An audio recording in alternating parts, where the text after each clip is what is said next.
ویل پلیډ افغانستان، کانګریچولیشن افغانستان. افغانستان انګلند لا په چیمپئن ټرافي کې یو غټ شکست ورکو. افغانستان ته انګلند له دا شکست ورکول څه معمولی خبره نه ده. په دومره غټ ایونت کې لکه په چیمپئن ټرافي کې افغانستان انګلند لا په لومړي ځل باندې شکست ورکو، مطلب د آی سی سی په ټورنمنټ کې. نو دا د افغانستان لپاره ډېر غټ اچیومنټ دی. د افغانستان کرکټ مینوالو ته د ډېر مبارک وي. د دې میچ چې کوم هیروګان دي زما له طرفې د افغانستان چې کوم درې اهم کلاډیان دي چې په دې میچ کې ډېر اهم کردار ادا کړی دی په ګټه کې. هغې کې ابراهیم زدران چې بیټنګ کې 107 رنزونه جوړ کړي او په بالنګ کې عظمت الله عمرزی او محمد نبی آوټسټینډنګ بالنګ کړی دی.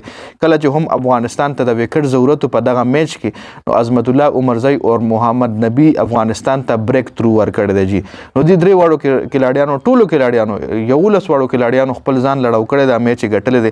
خو دې درې واړو کلاډیانو افغانستان لپاره ښه پرفارمنس ورکړی دی په دې میچ کې. اوس افغانستان سیمی فاینل ته کوالیفای کېدو لارې هم اسانه شوې. یو میچ استرالیا سره د افغانستان پاتې دی او افغانستان که چېرې دغه میچ کې استرالیا ته شکست ورکړو نو افغانستان به سیمی فاینل ته کوالیفای شي جی. ښه په اسانه باندې به سیمی فاینل ته کوالیفای شي.